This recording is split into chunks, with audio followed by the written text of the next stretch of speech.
요즘 날씨가 계속 더워지고 있는데 지난밤에도 편안한 잠을 주무셨습니까? 네, 편히 주무셨다고 대답하는 분들도 계십니다. 아마 대답 안 하시는 분들은 편히 잔 건지 힘들게 잔 건지 모르겠다, 그런 표정들을 갖고 계십니다. 어디서 주무셨습니까? 혹시 집 아닌 다른 곳에 남의 집에 가서 주무신 분들은 없으실 것입니다. 밤에 잠을 잔다 하는 이야기를 제가 할 때마다 오래전에 부흥강사 목사님이 설교하신 이야기가 종종 떠오릅니다. 그분이 부흥회하시면서 하신 말씀이, 여러분이 매일같이 하루 이틀도 아니고 5년, 10년 그 이상 오랜 시간 동안 한 집에서 부인과 남편이 잠을 자고 지낼 수 있는 것은 무엇 때문에 가능한지 아십니까? 그것은 서로에 대한, 말하지 않아도 서로의 마음 가운데 있는 신뢰 때문입니다. 그러면서 우스갯소리로 만약 잠을 자다가 불현듯이 오늘 남편이 잠자는데 갑자기 밤에 나를, 또는 아내가 또는 남편이 상대방을 생각하면서 오늘 밤에 깊이 잠들었는데 혹시 새벽에 일어나서 남편이, 아내가 나를 해치지 않을까, 이러한 생각하는 사람은 한 사람도 없기 때문에 하루 이틀이 아니고 지금까지 오랜 시간 그렇게 결혼 생활하고 한 집에서 잠을 잘 수 있었다, 이런 이야기였습니다. 그런 신뢰 관계가 남편과 아내 속에 있기 때문에 그냥 마음 먹고 전혀 자연스럽게 잠을 자는 겁니다. 근데 저는 그 이야기를 떠올릴 때마다 제 마음에, 제 양심에 찔리는 것이 있어요. 하나님을 그토록 오랜 시간 동안 찾고 믿는다고 하면서 그렇게 편안하게 잠을 잘 수 있는 그런 신뢰, 그런 믿음이 내 마음 가운데, 내 영혼 가운데 얼마나 있느냐 생각할 때마다 찔림이 옵니다. 이 아침에 나온 우리 모두는 하나님을 믿기 때문에 이 자리에 나오셨습니다. 그러면 하나님을 믿는 우리의 믿음의 정도는 어느 정도이고 어떤 상태인가, 이것을 생각해 보게 됩니다. 최근에 30대 초반의 한 젊은이가 목에 이상이 생겨가지고 병원에 가서 진단을 받았더니 갑상선 암이라는 진단을 받았습니다. 본인이 가장 큰 충격을 받았고 그 부모들이 놀랐고 그 소식을 듣는 모든 사람들이 굉장히 놀랐습니다. 한참 일해야 하고 미래를 향해 나가야 하는 젊은이가 그 나이에 갑상선 암에 걸렸다니, 수술해야 되고 또 방사선 치료도 받아야 된다고 하니 너무나 충격적이다. 우리가 몸이 아프고 병이 우리 몸에 있는 것처럼 힘들어지면 의사에게 가서, 병원에 가서 진단을 받습니다. 그리고 진단을 받으면 병명이 나오게 됩니다. 오늘 우리에게 주신 1절 말씀을 보십시오. 하나님이 우리의 믿음을 진단해 주십니다. 에브라임의 술 취한 자들의 교만한 면류관은 화 있을진저 너희가 반드시 재앙에 떨어지게 될 것이다. 에브라임은 북쪽 이스라엘, 그 하나님의 백성을 의미하는 말입니다. 남쪽 유다와 북쪽 이스라엘로 하나님의 백성이 서로 갈라지게 되었죠. 분열하게 되었죠. 솔로몬 왕이 죽은 이후에.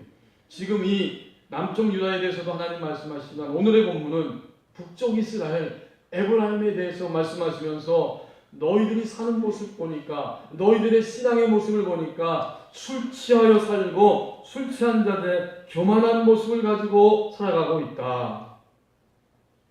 술에 빠진 자의 성, 곧 영화로운 관같이 기름진 골짜기 꼭대기에 세운 성이요 쇠잔에 가는 꽃과 같으니 화 있을진저.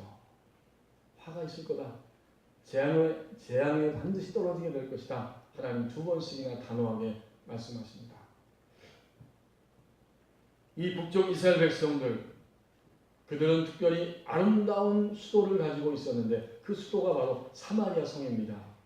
기름진 골짜기에 꼭대기에 아름다운 곳에 세워져 있기 때문에 이 사람들의 마음에는 항상 자부심이 있었어요. 우리는 경제적으로도 지금 번영하는 시기에 있고 우리의 수도 사마리아는 견고한 요새이면서 환경이 배경이 얼마나 아름다우냐. 우리는 여기서 풍부한 생산품이 나고 이렇게 요즘 말로 표현하면 그 사마리아 성 안에서 앞을 내다볼 때에 뷰가 아주 좋은 겁니다. 아름다운 골짜기. 뭐 하나 부족한 것이 없어요.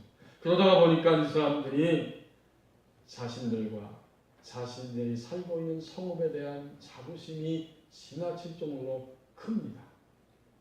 하나님은 바로 그 모습을 바라보고 계셨어요.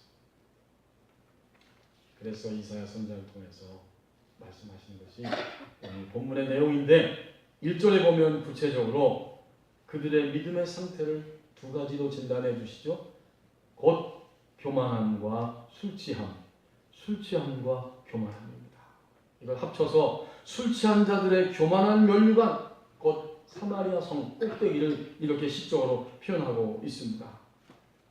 하지만 너희는 멀지 않아서 쇠잔해가는 시들어가는 꽃과 같을 것이다. 멀지 않아서 하나님이 선지자를 통해서 믿음의 상태를 진단해 주시면서 강대국 아수르에 의해서 멸망당할 것을 이렇게 예언적으로 표현해 주십니다. 교만함은 자기를 높이는 것이고 우쭐거리는 것이 교만입니다. 이 사마리아 성에 사는 이 사람들이 지금 그런 모습으로 살고 있다는 거예요. 하지만 우리 그리스도인의 교만은 좀 더 깊은 차원이 있습니다. 우쭐대고 자기를 높이는 것뿐만 아니라 사실은 이 교만은 하나님에 의해서가 아니라 자기 자신과 자기의 선택과 판단에 의해서 인생을 살아가는 것, 이것이 바로 교만입니다. 차원이 훨씬 더 달라요. 술 취했다고 하는 것, 이건 물론 술에 찌들어서 살아가는 삶인데 그들이 그 부유함과 화려함을 자랑하면서, 하지만 이 말씀도 더 깊은 의미가 있습니다. 우리 그리스도인들이 하나님을 믿고 산다고 하면서도 무언가에 더 깊이 심취되고 빠져들어서 술 취한 것처럼 하나님의 방향, 영적인 방향을 알지 못하고 판단력을 상실하고 그저 정신없이 떠밀려서 빠져서 살아가는 삶의 모습, 이것이 바로 술 취함입니다. 자, 그러니까 이 에브라임, 북이스라엘, 사마리아 성에 사는 백성들의 믿음의 상태는 술 취함과 교만이었습니다. 교만과 술 취함이었습니다. 이것이 그들의 믿음의 상태입니다. 하나님께서 오늘 이 아침에 이 본문을 우리에게 펼치게 하신 것은 오늘 우리의 믿음의 상태를 진단하시면서도 이 뭔가에 깊이 빠져서 판단력을 상실하고 하나님의 방향으로 가지 못하고 있다는 바로 그 술 취함. 그리고 여전히 우리는 겉으로는 우쭐대지 않냐고 자기를 높이지 않는 것 같지만 우리의 삶의 중심축을 보면 하나님에 의해서가 아니라 자기 자신과 자신의 선택과 판단에 의해서 살아가고 있는 이 교만한 모습, 이 두 가지 청진기를 가지고 이 아침에 우리에게 다가오십니다. 우리 믿음의 상태를 이 두 가지 청진기로 지금 이렇게 진단해주고 계시는 거예요. 제가 성장했던 고향교회는 하나님이 크지 않은 교회지만 그 교회에서 목회자들을 많이 배출했는데 적어도 15명 이상 되는 그 작은 교회에서 목회자들이 배출됐습니다. 저희 선배 목사님이 목사 안수를 받고 이제 기독교 교육학을 공부하셨는데 한참 선배입니다. 어느 날 우리 통합직 선교사 자녀들을 교육하는 그 아카데미의 책임자로 떠나시게 됐다. 선교사로, 교수 요원으로 이제 떠나게 된 거죠. 필리핀에. 그리고는 함께 만나서 식사하고 다 같이 모여서 인사를 나누고 갔습니다. 그리고 몇 년 지나서 이제 소식을 전할 길이 없는데 인터넷이 발달하면서 카페를 개설하고, 고든거리라고 하는 카페를 개설하고 거기서 소식을 주고받게 되었어요. 한 번은 들어가 보니까 이 선배 목사님한테 중보기도를 요청하는 기도 제목이 올라왔습니다. 클릭을 해서 봤더니 거기에 기도를 요청하는데 너무나 쉽고 아주 당연한 말을 거기에 올려놨어요. 저는 여러 동역자들과 후배 여러 목사님들의 기도가 정말로 필요한 사람입니다. 저는 여러분들이 기도해 주지 않으면 단 하루도 제게 맡겨진 이 사명을 제 힘으로는 감당할 수 없습니다. 간절히 부탁드립니다. 저를 위해서 꼭 매일매일 한 번씩 기도해 주십시오. 이거 얼마나 당연한 이야기입니까? 하지만 저는 지금보다 훨씬 젊었을 때 30대 후반에 그 중보기도를 읽었어요. 그때는 정말 기도해야 되는 게 그 정도만 알았는데 이제는 그분이 그런 중보기도를 올리는 그 심정이 이해가 되는 겁니다. 정말 그 선배 목사님은 자신의 사역 속에서 삶 속에서 자기의 상태를 보고 하나님을 의지하지 않고는 또 하나님의 동역자들의 기도의 후원이 없이는 나는 나의 길을 온전히 갈 수 없다. 그것을 절박하게 알고 깨달았기 때문에 그런 기도의 제목을 올린 것입니다. 우리는 부족하다고 생각합니다. 그렇습니다. 부족합니다.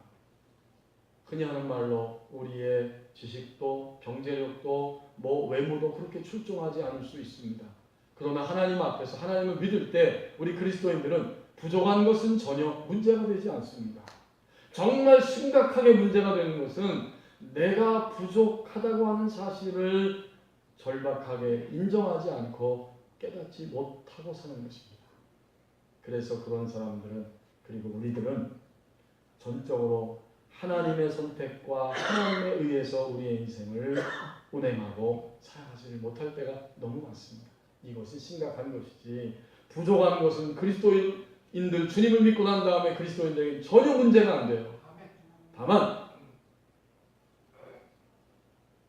인터넷 카페에 그 중보기도를 요청했던 그 선배 목사님처럼 나의 인생이 내 힘으로 안 된다는 사실을 절박하게 겸손하게 인정하면서 하나님의 방향을 향해 가지 않는 것, 이것이 진짜 질병이고 심각한 것입니다. 우리의 믿음을 하나님은 믿음의 상태를 진단해 주십니다. 2절에서 4절 말씀을 보십시오. 그 병든 부분을 던져버리게 하신다고 말씀합니다. 2절에 보면 보라 주께 있는 강하고 힘 있는 자가 쏟아지는 우박같이 파괴하는 강풍같이 큰 물이 넘침같이 손으로 그 자랑하고 있는 면류관을 땅에 던져버릴 것이다. 주님이 하시는 거예요. 누가 던지게 하시느냐, 그 병든 부분을 누가 던져버리게 하시느냐 진단한 다음에 하나님이 하시는 거예요. 주께 있는 주님이 하시는 것이고, 두 번째는 주님의 손 안에서 심부름하는 그 누군가를 통해서 주께 있는 강한 자를 통해서 하시는데, 쏟아지는 우박처럼 파괴하는 광물처럼 넘쳐나는 큰 물처럼 그렇게 손으로 일순간에 그들의 교만한 면류관과 술 취한 그 면류관을 다 쓸어버리신다.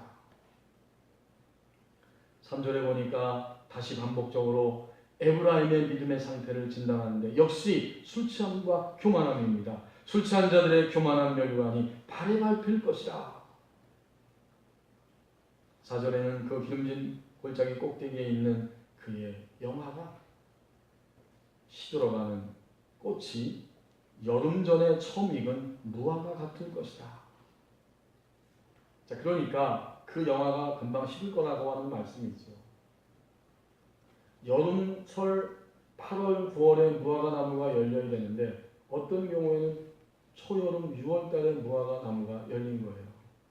그러면 어떻게 할까요? 처음에 그 열매를 목격하는 자가 얼른 가서 이 4절 하반절 말씀처럼 그것을 보고 얼른 따서 먹으리로다. 하나님이 그 병든 부분을 던져버리게 하시는 것인데 하나님이 하시고 사람을 통해서 하시는 겁니다. 여기 2절과 4절 말씀에 보라 주께 있는 강하고 힘 있는 자가 온다고 했는데 그는 아수르입니다. 강대국 아수르요. 또 4절 끝부분에 그 처음 익은 무화과 나무 같은 이 북이스라엘 에브라임을 보면서 보는 자가 그것을 얼른 따서 먹으리로다. 따서 먹는다는 건 파멸시켜버린다는 거잖아요. 누구입니까? 보는 자는 바로 아수르입니다. 아수르가 보고서 그들을 파멸시킬 것이다. 하나님께서 우리의 믿음의 상태를 진단하시고 이제 우리가 그것을 던져버릴 수 있는 기회와 시간을 우리에게 주시는 겁니다. 어떻게? 하나님은 이미 여러 번 우리에게 기회를 주셨어요. 그 기회가 있었기 때문에 우리는 2018년 오늘 6월 셋째 주일 아침 이 자리에 나올 수 있었습니다. 하나님이 전날에 얼마나 우리에게 기회를 주셔서 깨닫게 하시면서 우리를 하나님의 사랑으로 계속 밀고 오셨습니까? 들려지는 말씀을 통해서, 선포되는 말씀을 통해서, 또 개인적으로 생활 속에서 아니면 내가 주님 앞에 있을 때에 나에게 적용되는 레마의 말씀을 통해서 우리의 믿음의 상태를 진단하시면서 그것을 던져버려야 한다고 깨닫게 하셨기 때문에 우리는 그 은혜를 힘입고 오늘 이 자리 여기까지 올 수 있었습니다. 그렇게 우리를 던져버리게 하시는 거예요. 기록된 말씀, 설교단을 통해서 선포되는 말씀, 또 개인적인 삶 속에서 하나님과의 경건한 시간을 통해서 말씀 묵상 기도와 큐티를 통해서 생활하면서 불현듯이 나에게 적용되는 그 레마의 말씀을 주시면서 하나님이 던져버리라고 우리에게 기회를 주시고 다가오신 거예요. 이제 이 기회를 놓치고 거부하면 어떻게 될까요? 하나님은 오늘 본문의 말씀처럼 강한 자를, 더 강한 자를, 나보다 더 강한 자를 나에게 보내십니다. 하나님이 하시는 것이요, 하나님이 심부름시키는 보낸 자들을 통해서 하나님이 하시는 겁니다. 더 강한 자가 와서 나의 여전히 던져지지 않은 그 강한 부분들, 하나님을 붙잡고 살지 않는 그 부분들을 여지없이 드러나게 하시고 깨트리시는 바로 그 일을 행하게 됩니다. 그런 것을 통해서 던져버리게 하는 거예요. 사실 우리 그리스도인들이 병들고 아픈 것은 우리의 겉이 아니라 우리의 내면입니다. 우린 겉으로 볼 땐 그래도 다 멀쩡합니다. 하지만 내면을 들여다보면 우리의 신앙이 병들어 있는 부분이 있고 그것 때문에 그토록 내가 힘이 든 거예요. 오늘 이 에브라임 사마리아 백성들도 겉으로는 너무나 즐겁고 너무나 명랑하고 괜찮습니다. 그들은 마음껏 술을 마시며 뭔가에 취해서 살고 우쭐하고 자기를 드러내고 뭔가 보람 있는 인생을 사는 것처럼 그렇게 자신들의 인생을 살아가고 있습니다. 그러나 그들의 내면을 들여다보면 그들은 붙잡혀서 취하여 빠져 사는 것이고 하나님에 의한 선택이 아니라 자신이 자신의 인생을 운행하려고 하는 자신의 절박한 연약함을 모르고 살아가는 안타까운 바로 그 교만의 모습 때문에 힘든 겁니다. 하나님이 우리의 내면을 드러내시면서 그것을 던져버리게 하시는 그 일을 오늘도 행하고 계십니다. 전에는 목회했지만 지금은 새물결 아카데미, 새물결 출판사를 통해서 섬기며 사역하고 있는 그 김요한 목사님이라고 하는 분이 계십니다. 이분이 목회를 하다가 너무 상처를 크게 입으셨다 그래요. 한국교회를 새롭게 하고 교단을 좀 정화시키기 위해서 열심히 일을 하는데 그 일에 함께 나서고 있는 목사님들과 장로님들 때문에 너무 마음의 상처를 크게 입어서 난 더 이상 못하겠다. 나는 이 목회 자체를 그만두고 나는 목사지만 하나님 내게 시키는 다른 일을 좀 해야겠다 하고 그냥 목회를 그만뒀다는 거예요. 교회 목회. 교단에 섬기는 일을 그만뒀습니다. 그리고 무엇을 할까 고민하면서 기도하는데 이 목사님이 쓰신 지렁이의 기도라고 하는 책에 보면 그 이야기가 나옵니다. 이분은 정말 대단한 분이에요. 어떤 면에서 그러냐면 정말 어릴 때부터 하나님과 함께하는 삶을 계속 살아오신 분입니다. 지금도 그 새물결 아카데미와 그 출판사, 그 신학서적을 전문적으로 펴내는 그 일, 그것을 하시면서 오후 3시만 되면 5시까지 사무실에서 대표자인데 자기 사무실 문을 딱 닫고 2시간 동안 엎드려 기도한다고 합니다. 아니 제가 얼마나 큰 도전이 되는지 몰라요. 하루에 그 시간만 되면 2시간 동안 기도하는데 찬송가 테이프를 틀어놓으면 직원들이 아는 겁니다. 아, 우리 대표님, 우리 목사님이 지금 기도하는 시간이니까 아무도 방해하면 안 된다. 그리고 그분은 어릴 때부터 방언의 은사를 그 아버님도 그렇고 가족들이 받았는데 방언으로 계속 기도하면 하나님이 또 깨닫게 하신다는 거예요. 그래서 내가 주님 어떻게 할까요? 하고 방언으로 막 기도하니까 이제 너는 앞으로 한국교회를 위해서 다른 일을 섬겨야 된다. 너는 자라나는 젊은이들을 섬기고 또 서적을 통해서 한국교회를 잘 바른 방향으로 갈 수 있도록 이런 일에 내가 너를 사용할 것이다. 근데 자기가 느끼기엔 아니에요. 절대. 자기는 그런 일 하고 싶지 않고 절대 안 하겠다고 마음을 굳게 닫고 있습니다. 그런 와중에 내가 기도만 하면 하나님 방언 기도하게 하시면서 이런 내용으로 나에게 통역을 해주시는데 이게 정말 나 혼자 생각인가 싶어서 객관적으로 한번 이것을 알아봐야겠다. 그렇죠, 여러분? 객관적인 게 중요합니다. 나에게 응답하신 하나님은 다른 사람에게도 정상적으로 깨어있는 사람에게 똑같이 응답하시니까. 그래서 수소문하면서 저 전라도 남원에서 목회하는 목사님 계시고 사모님이 계신데 그 사모님이 특별히 방언 통역의 은사를 많이 받으셔서 여러 사람들을 유익하게 한다는 사실을 알고 그 사모님을 찾아가서 교제하고 친해졌습니다. 그리고는 이제 쭉 방언으로 기도하는데 하나님이 똑같은 이야기를 통역해 주신다는 거예요. 녹음을 다 해놨어요. 책에 보면. 그래서 내가 이 일을 해야 되나 보다. 이렇게 결정하기까지도 또 시간이 좀 오래 걸렸다 그래요.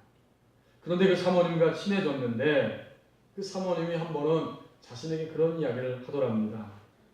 전라도 지역에서 목회를 하고 있는데 그 전라도 지역 근처에 교회를 섬기시는 장로님 두 분이 어느 날 자기를 찾아와서 방언 통역을 좀 해달라고 그렇게 이야기를 하더랍니다. 한 교회를 섬기는 장로님 두 분이신데 열심히 섬깁니다. 근데 방언을 기도하는데 야 이게 도대체 무슨 소리일까? 여러분 고린도전서 12장부터 14장에 보면 은사에 대해서 이야기해 주면서 고린도전서 12장 10절에 방언의 은사가 있고 방언 통역의 은사가 있다. 그리고 방언을 계속해서 해야 된다. 그 14장 39절 40절 말씀에 보면 너희는 예언하기를 사모하라 방언만 하기를 금하지 말라 모든 것을 질서 있고 품위 있게 해야 된다. 이런 말씀이 나와요.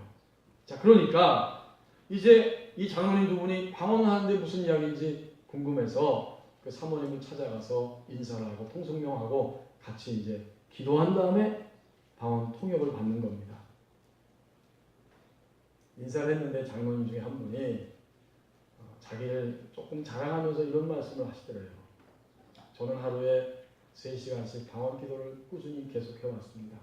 그리고 제 방언은 얼마나 유창하고 매끄러운지 모릅니다. 하면서 자기의 방언에 대해서 자랑을 하더랍니다. 근데 옆에 있는 장로님 하신 말씀이 저는 오래전에 방언 은사를 받았지만 방언만 하면은 룰랄라만 나와서 제가 좀 부끄럽기도 하고 이건 좀 이상하다 싶어서 방언의 은사가 오래전에 받았지만 잘합니다. 어쩌다 하나님이 막 억지로 하게 하면 또 하는데 시원치 않습니다. 제 방언 통역해봐야 별 내용이 없을 겁니다. 이렇게 이야기를 하시더래요. 그래서 그 말을 듣고 이제 함께 기도합니다. 세 분이 장로님하고 장로님 두 분이 먼저 방언을 유창하게 하는 장로님이 쭉 방언 기도를 쫙 하니까 하나님이 이제 통역을 해주시는데 이 책에 있는 내용 그대로입니다. 야 이놈아 내가 장로라고 하면서 그렇게 이기적이고 자기중심적이고 사람들에 대해서는 긍휼한 마음을 눈꼽만큼도 찾아볼 수 없구나. 내가 너보다 못한 사람 가난하고 볼품없는 사람들을 마음속으로 얕잡아보고 있으니 내가 그 모습 너의 그 모습을 볼 때마다 내 마음이 얼마나 불편한지 아느냐. 깜짝 놀랐어요. 장로님도 놀래고 사모님도 놀래고 다 놀란 거지. 이제 함께 갔던 그 장로님이 또 기도를 하는데 퍼벅거리면서 룰랄라 하고 기도를 하셨다는 거예요. 근데 그 기도가 끝나자마자 하나님이 통역을 해주시는데 사랑하는 아들아 내가 참으로 온유하고 겸손하구나. 내가 사람들을 불쌍히 여기고 또 그들을 사랑하는 마음이 가득 차 있으니 내가 너를 볼 때마다 기쁘단다. 그렇게 통역을 해주시더라는 겁니다. 이제 모든 기도가 끝나고 세 사람이 함께 얼굴을 대했을 때 마음에 있는 솔직한 이야기를 서로 주고받는데 그 유창하게 기도한 장로님이 제가 정말 그렇게 살아왔습니다 라고 눈물을 뚝뚝 흘렸다고 합니다. 그날 그 시간 그 장로님은 하나님에 의해서 사람을 통해서 자기의 병든 부분을 던져버리는 축복의 날이 되었습니다. 하나님은 우리의 그 병든 부분을 던져버리게 하신다고 말씀합니다. 이제 5절 말씀을 보십시오. 하나님과 일치된 삶을 향해 나간다고 말씀합니다. 그날은 어떤 날입니까? 아수르가 이 에브라임, 사마리아를 멸망시키고 파멸시키는 바로 그날입니다. 그날에 만군의 여호와께서 자기 백성의 남은 자에게 영화로운 면류관이 되시며 아름다운 화관이 되실 것이라. 전에는 사마리아에 사는 자신들의 삶이 아름다운 영화로운 면류관이고 화관인 줄 알았는데 하나님이 그렇게 던져버리게 하셨을 때에 이제는 하나님이 바로 우리의 삶의 영화로운 면류관이고 아름다운 화관이 되신다고 고백하게 되어집니다. 이것은 하나님과 자신의 삶을, 자기 자신을 일치시키는 역사입니다. 하나님이 다 파멸하는 중에도 5절에서 하신 말씀처럼 자기 백성의 남은 자들이 있습니다. 하나님께 반응하고 응답하면서 하나님 앞에 나오는 그들, 그 파멸의 날에도 그들을 남겨두시고 남아있는 자가 되게 하시는데 이제 그들은 신뢰하면서 하나님께 점점 나아가면서 마침내 하나님과 자신의 삶이 일치되는 역사를 이루게 합니다. 더 이상 자기 자신과 자신의 판단에 의해서, 선택에 의해서 살지 아니하고 하나님의 손에 의해서, 하나님의 판단과 선택에 의해서 살아가면서 하나님의 영광을 보고 하나님의 영광을 보기 때문에 삶 가운데 기쁨과 감격이 흘러넘칩니다. 이런 삶이 바로 하나님과 일치된 자의 삶의 모습입니다.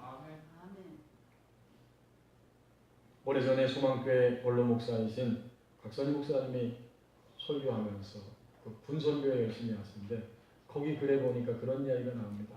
인생은 하나님을 붙잡는 것이다. 신문을 통해서 설교문을 읽어봤습니다.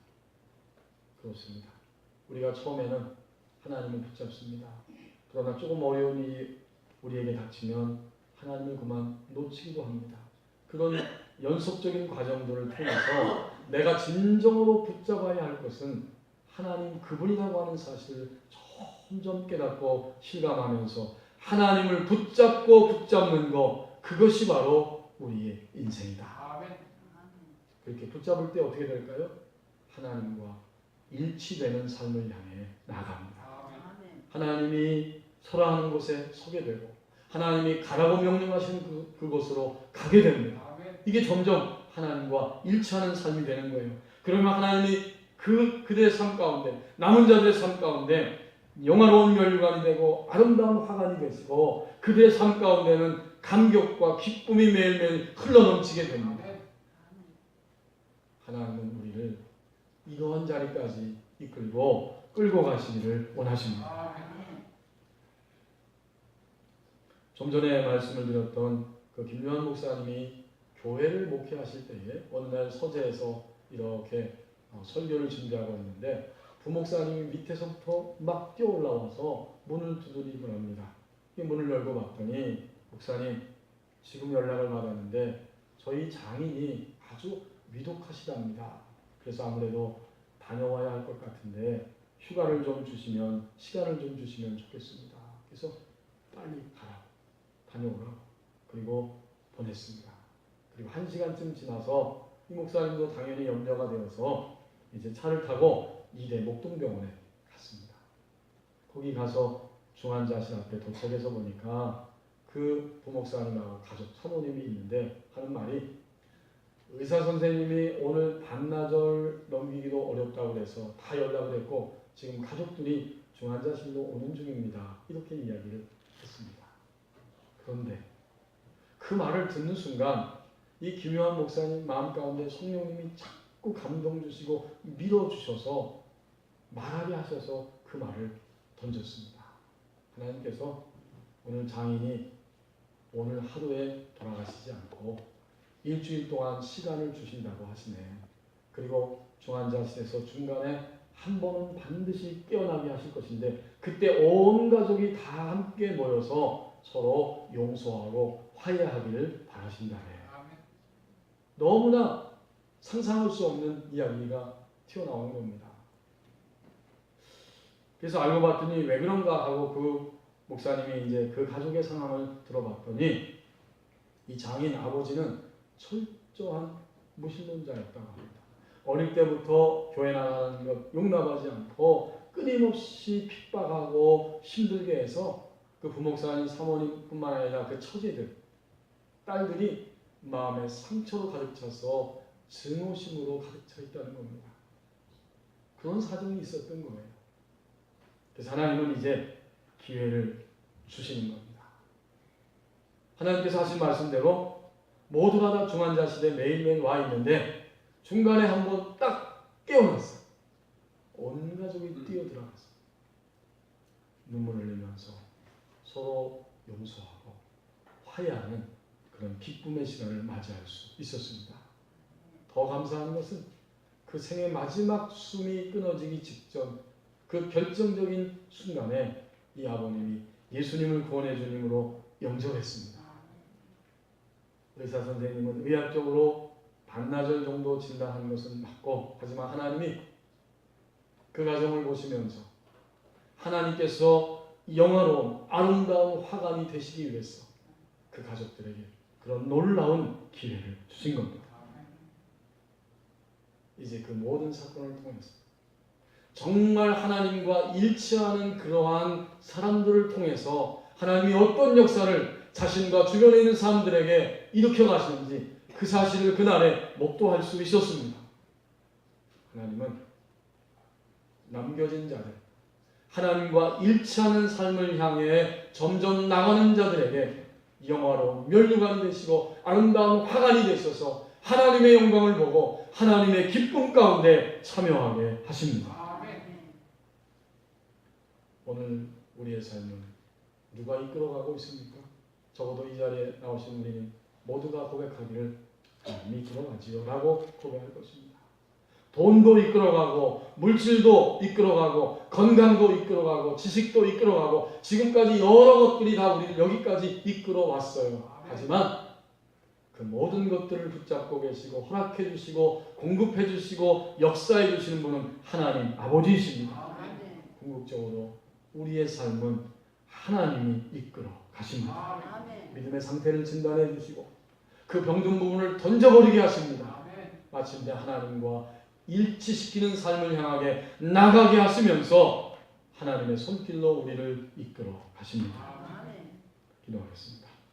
이제 우리 합심해서 오늘의 말씀 붙잡고 기도하십시다. 하나님, 나의 삶을 이끌어 가십니다.